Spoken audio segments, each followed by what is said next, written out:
Hello दोस्तों, मैं हूं ब्रिजेश मौर्य। आपका हमारे YouTube channel yes computer institute में स्वागत है। तो चलिए दोस्तों, आज मैं आपको बताने वाला हूं लिब्रे ऑफिस राइटर में व्यू मेनू के बारे में।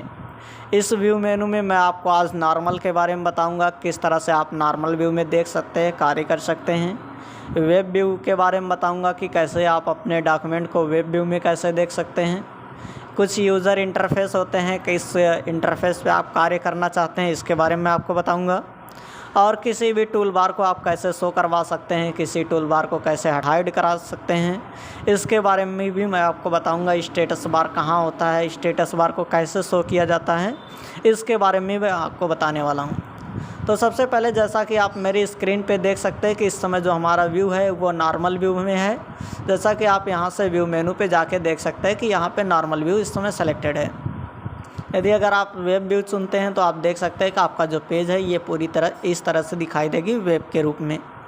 लेकिन यदि अगर आप व्यू मेनू पे क्लिक करते हैं, व्यू मेनू पे क्लिक करने के बाद आप यहाँ से नॉर्मल पे क्लिक कर देंगे। क्लिक करने के बाद यूज़र इंटरफेस अभी देख सकते हैं स्टैंडर्ड टूल बार सेलेक्ट है। यदि अगर स्टैंडर्ड टूल बार सेलेक्ट रहेगा तो आपको यहाँ पे फॉर्मेटिंग टूल बार और स्टैंडर्ड टूल बार भी आपको दिखाई देगा। लेकिन यदि अगर आप यहाँ से व्यू पे जाने के बाद यूज़र इंटरफेस अगर सिंगल टूल बार सेलेक्ट कर लेते हैं तो आपको यहाँ पे एक सिंगल टूल बार ही दिखाई देगा। और भी अगर टूल बार आप देखना चाहते हैं, अगर आपको ये पसंद है इस पे कार्य करना, तो आप इसी इंटरफेस पे भी कार्य कर सकते हैं। लेकिन अगर आपको ये इंटरफेस पसंद नहीं है तो आप यूज़र इंटरफेस पे जा करके आप यहाँ से दूसरा इंटरफेस ले सकते हैं, जैसे साइड बार। साइड बार पे मैंने क्लिक किया तो आप यहाँ पे देख सकते हैं कि राइट साइड में एक साइड बार भी सिलेक्ट दिखाई दे रहा है। इसी तरह से फिर व्यू पे जाने के बाद आप यूज़र इंटरफेस पे, अगर आपको ये इंटरफेस नहीं पसंद है तो आप यहाँ से टैब्ड पे क्लिक कर देंगे। जैसे ही आप यहाँ पे टैब्ड पे क्लिक करेंगे आप देख सकते हैं कि यहाँ पे file tab, home tab, insert tab यानी टैब के रूप में आप काम कर सकते हैं, जैसे आप एमएस वर्ड में कार्य करते हैं। ठीक इसी तरह से अगर आपको ये इंटरफेस पसंद नहीं है तो फिर से आप यहाँ से थ्री डॉट पे जाएंगे। थ्री डॉट पे जाने के बाद यूज़र इंटरफेस पे जाएंगे और यूज़र इंटरफेस पे जाने के बाद आप यहाँ से टैब्ड कॉम्पैक्ट को चुन सकते हैं। यदि अगर आप टैब्ड कॉम्पैक्ट पे क्लिक करेंगे तो आप यहाँ से देख सकते हैं कि आपके टैब भी दिखाई देंगे, जैसे होम टैब, इंसर्ट टैब। इसी तरह से यहाँ पर आपको टूल बार भी दिखाई देगा। अगर आपको ये इंटरफेस पसंद है तो आप इस इंटरफेस पे कार्य कर सकते हैं, अन्यथा फिर से आप थ्री डॉट पे क्लिक करेंगे और यूज़र इंटरफेस पे जाएंगे। आप यहाँ से ग्रुप बार कॉम्पैक्ट पे क्लिक कर सकते हैं। जैसे ही आप ग्रुप बार कॉम्पैक्ट पे क्लिक कर सकते हैं, आप यहाँ पे देखेंगे कि कुछ मेनूज़ भी आपको दिखाई देगी। इस मेनू में कुछ टूल्स, कमांड भी दिखाई देंगे और आपको एक ग्रुप भी दिखाई देगा, जैसे file group, edit group, styles group. एक ग्रुप की तरह से आप काम कर सकते हैं। लेकिन यदि अगर आपको ये भी इंटरफेस पसंद नहीं है तो आप यूज़र इंटरफेस पे जाएंगे। यूज़र इंटरफेस पे जाने के बाद आप यहाँ पे कॉन्टेक्चुअल सिंगल पे क्लिक कर सकते हैं। जैसे आप कॉन्टेक्चुअल सिंगल पे क्लिक करेंगे आपको ये इंटरफेस इस तरह से दिखाई देगा। अगर आपको इसमें कार्य करना है तो आप कर सकते हैं, अन्यथा आप यहाँ से यूज़र इंटरफेस पे जा कर के स्टैंडर्ड टूल बार सेलेक्ट कर सकते हैं। जैसा कि मुझे ये इंटरफेस पसंद है तो मैं यहाँ से स्टैंडर्ड टूल बार को सेलेक्ट किया हूँ। और भी जो भी आपको इंटरफेस पसंद होगा आप यहाँ से अपनी मर्ज़ी से आप उस इंटरफेस पे कार्य कर सकते हैं। और भी मैं आगे बता दूं कि जैसा कि मैंने पिछली वीडियो में आपको बताया था कि ये आपका फॉर्मेटिंग टूल बार होता है, इसे स्टैंडर्ड टूल बार कहते हैं। और यहाँ पे नीचे एक फाइंड बार है, यहाँ पे आप देख सकते हैं कि ये मेनू बार है।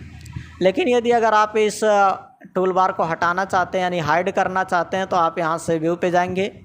व्यू पे जाने के बाद आप टूल बार पे जाएंगे। टूल बार पे जैसा कि मैंने अभी आपको बताया कि नीचे एक फाइंड बार दिखाई दे रहा है ये। अगर आप इस फाइंड बार को हटाना चाहते हैं तो यहाँ फाइंड पे क्लिक कर देंगे। आप देख सकते हैं कि यहाँ से फाइंड बार हट चुका है। और यदि अगर आप दिखाना चाहते हैं तो फिर से आप यहाँ से टूल बार पे जाएंगे और टूल बार पे जाने के बाद फाइंड पे क्लिक कर देंगे। जैसा कि मैंने अभी आपको बताया कि ये फॉर्मेटिंग टूल बार है। इस फॉर्मेटिंग टूल बार को आप अगर हाइड करना चाहते हैं तो यहाँ से फॉर्मेटिंग टूल बार को हटा सकते हैं। इसी तरीके से आप व्यू पे जाने के बाद टूल बार पे जाएंगे, स्टैंडर्ड टूल बार को भी हटा सकते हैं।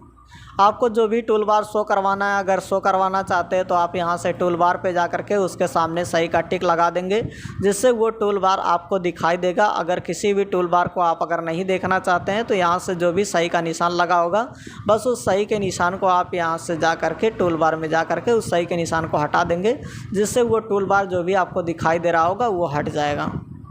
आगे मैं आपको स्टेटस बार के बारे में बता दे रहा हूँ। जैसा कि आप देख सकते हैं यहाँ पे स्टेटस बार के सामने सही का टिक है। इसका मतलब ये है कि स्टेटस बार आपको शो कर रहा है, दिखाई दे रहा है।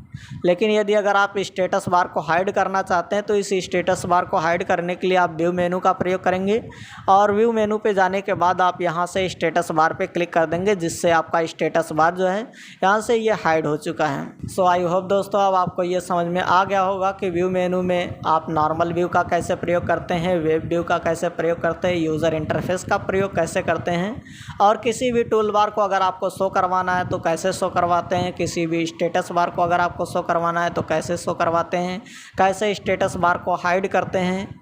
और भी इसी तरह से यदि अगर आप वीडियो चाहते हैं तो आप हमारे चैनल को सब्सक्राइब करें और साथ ही साथ बेल आइकन को भी दबाएं ताकि इससे संबंधित वीडियोस मैं आपके लिए लाता रहूं और आप पूरी तरह अच्छे तरीके से ट्रिपल सी को पास कर सकें। जय हिंद दोस्तों।